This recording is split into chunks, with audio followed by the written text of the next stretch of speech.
తారింటికి దారేది ఇప్పుడు బాహుబలి కోట్లు ఖర్చు పెట్టి ఏళ్లకు ఏళ్లు కష్టపడి తీసిన సినిమాలు విడుదలకు ముందే పైరసీ కోరల్లో చిక్కుకుంటున్నాయి. తాజాగా బాహుబలి 12 నిమిషాల వీడియో ఆన్లైన్లో ప్రత్యక్షమవటం సంచలనంగా మారింది. దర్శకుడు రాజమౌళి ఫిర్యాదుతో కేసు దర్యాప్తు చేపట్టిన పోలీసులు అనుమానితులను అదుపులోకి తీసుకుని ప్రశ్నిస్తున్నారు. అమెరికా కేంద్రంగా ఆపరేషన్ బాహుబలి జరిగినట్టు గుర్తించిన పోలీసులు 2 రోజుల్లో నిందితులను అరెస్ట్ చేయనున్నట్టు తెలుస్తోంది.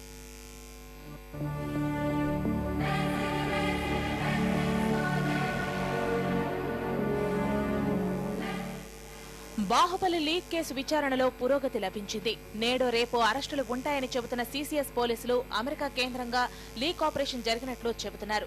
దర్శకుడు రాజమౌళి ఫిర్యాదుతో కేసు దర్యాప్తు చేపట్టిన పోలీసులు ఇతర అనుమానితులను అదుపులోకి తీసుకుని ప్రశ్నిస్తున్నారు. 12 నిమిషాల వీడియో లీక్ అయిందని విఎఫ్ఎక్స్ గ్రాఫిక్స్ సంస్థ ఉద్యోగికి ఈ లీక్ తో సంబంధం ఉండొచ్చని అనుమానిస్తున్నారు పోలీసులు. సినిమా గురించి నాకు వాళ్ళ దగ్గర డైరెక్టర్ నుంచి కంప్లైంట్ వచ్చింది. వాళ్ళు విజువల్ ఎఫెక్ట్స్కి ఇచ్చినప్పుడు ఆ విజువల్ ఎఫెక్ట్స్ చేస్తున్న ఆఫీస్లో ఒక పర్సన్ ఎవరో ఒక 12 నిమిషాల వరకు క్లిప్పింగ్ దొంగతనం చేసి సర్క్యులేట్ చేస్తున్నట్టు కంప్లైంట్ వచ్చింది. అది ఇన్వెస్టిగేట్ చేస్తున్నాం. Will finalise shortly. ప్రభాస్ హీరోగా దర్శక ధీరుడు రాజమౌళి తీస్తున్న బాహుబలి విడుదలకు ముందే లీక్ అవడం ఇప్పుడు హాట్ టాపిక్ గా మారింది. దాదాపు 12 నిమిషాల వీడియో ఆన్లైన్ లో కనిపించడంతో షాక్ తిన్న రాజమౌళి సీసీఎస్ పోలీసులకు ఫిర్యాదు చేశారు.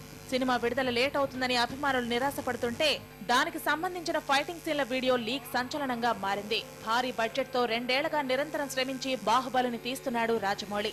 క్రోమో షూటింగ్ లో తీసిన ఈ సినిమాకు విజువల్ ఎఫెక్ట్స్ ప్రాణం. 10 నిమిషాలకు పైగా ఉండే ఫైటింగ్ సీన్ విజువల్ ఎఫెక్ట్స్ కోసం వీడియోను విఎఫ్ఎక్స్ స్టూడియోకు పంపించారు రాజమౌళి. అయితే విజువల్ ఎఫెక్ట్స్ చేసే సమయంలో దాదాపు 12 నిమిషాల వీడియోను ఓ సాఫ్ట్వేర్ ఇంజనీర్ తన పెన్ డ్రైవ్ లో కాపీ చేసుకున్నట్లు పోలీసుల విచారణలో బయటపడింది.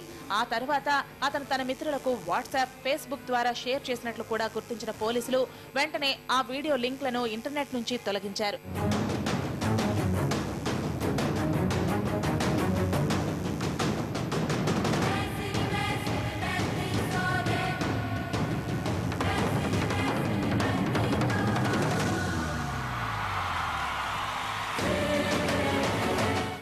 విడుదలకు ముందే సినిమాలు పైరసీ కోరల్లో చిక్కుకోవడంపై ఇండస్ట్రీలోని వారంతా ఆందోళన వ్యక్తం చేస్తున్నారు. పెరుగుతున్న టెక్నాలజీని ఉపయోగించుకుని కొంతమంది అక్రమార్కులు దుర్బుద్ధితో ఇలాంటి పనులకు పాల్పడటంపై మండిపడుతున్నారు. పెద్ద సినిమాల సంగతే ఇలా ఉంటే చిన్న సినిమాల పరిస్థితి మరీ దారుణంగా ఉందని కూడా వారంటున్నారు. పైరసీకి కఠిన చట్టాలను తీసుకురాకుంటే సినిమా పరిశ్రమ మనుగడ ప్రశ్నార్థకం అవుతుందని కూడా వారు ఆందోళన వ్యక్తం చేస్తున్నారు.